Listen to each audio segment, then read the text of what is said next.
Morning, sir. Victoria Gray. You may come in and sit down in front.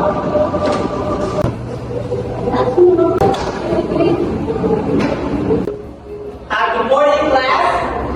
So, before we start with our discussion for today, may I ask the boys at the back to please remove your cup and please be attentive to our lesson. So, please remove your cup, boys at the back. So, may I ask who among you here can still remember what was our last discussion yesterday? Yes, Joanne. Sir, our previous topic is all about housekeeping. Okay. Yes, yesterday we discussed about housekeeping. And Malakura, since you are sleeping and you are not attentive, please tell me what is housekeeping. Malakura, please stand up. Class, what was the question? Please tell to Malakura. What is housekeeping? Housekeeping, keeping the house clean. Okay, very good. You will now take your seat and class, please be attentive and don't sleep during our discussion. So yes, housekeeping is maintaining your house clean and in order. So class, cookery is the art of preparing healthy, delicious meals through washing, prepping, and plating. Yes. As we can see that all is already aware what is cookery, especially that your parents are cooking food to you whenever you go to school, before you go to school. For your activity, please read the directions. The class can be divided into two groups. If the class, Teacher, I cannot read. I'm so sorry for that. Please take a seat in front so that it will be more clear for you to read the direction. Okay, class, please read again the direction and do it together. 1, 2, 3, go. The class will be divided into two groups. Each group will select a representative of the golden town in facing their group mates. The representative will ask the scrambled word. His or her group mates will provide hints without telling the answer. So let's divide the class. So let's start the counting. 1, 1, 2, 1, 2. 3. Class, always be attentive. Remember our classroom rules. So just focus and read and please put down your cell phone, Charles. So let's do the counting again. 1, 2, 1, 2. 2, 1, 2. So group 1 will stay in front and group 2 will stay at the back.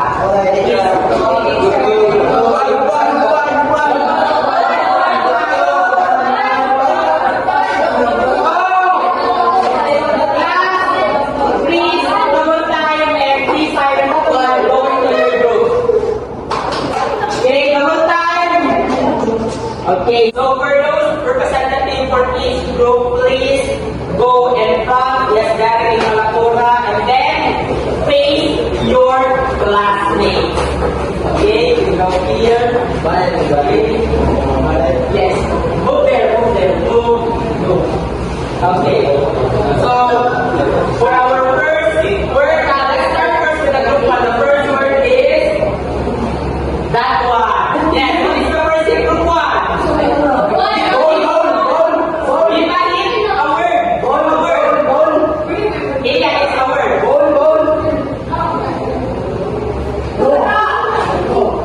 That's right. Shake. Yes. Goal. Okay, almost. Give a hint. You can say a word. But as long as you can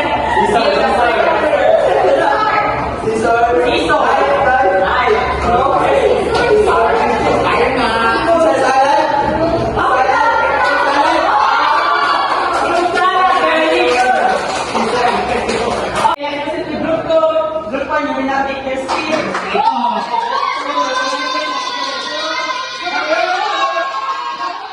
Be silent. Respect. Respect. Go.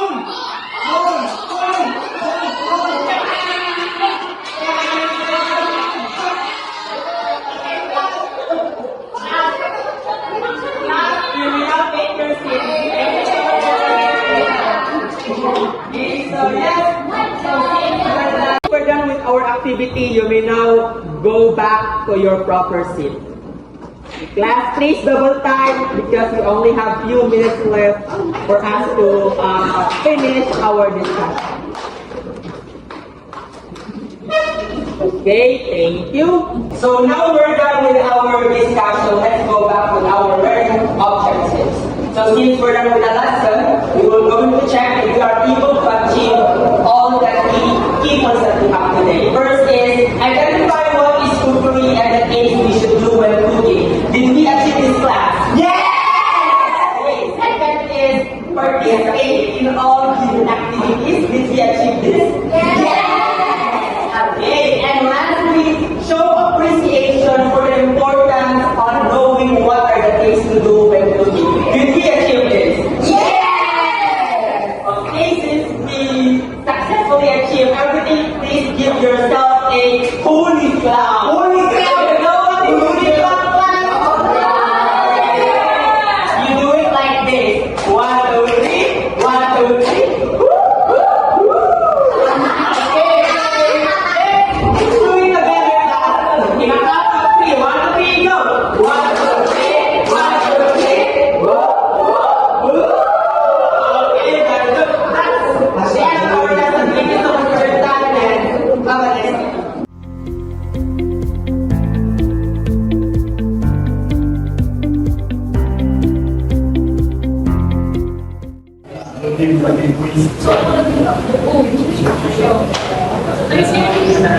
Okay, good morning, class.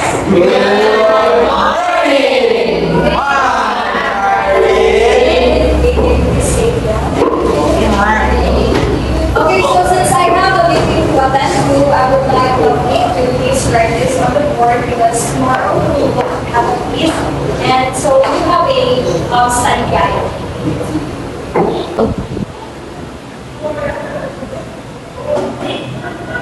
By the way, Josh, please monitor the class and write it on the paper for those students who are noisy and not participating. Okay?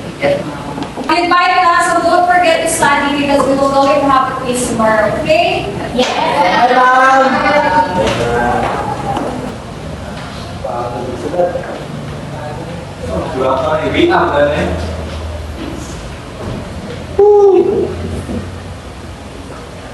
Hiwe! Kabayan.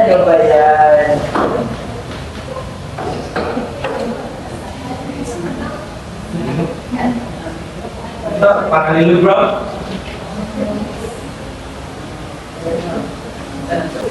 Now we will go to discuss about the classification and identification of animals.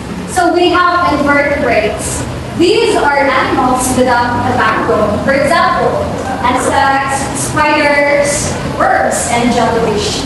Now we also have what we call vertebrates. And these are animals with a backbone. For example, fish, amphibians, reptiles, birds, and mammals. And that is our lesson for today. Goodbye, class. Goodbye and thank you.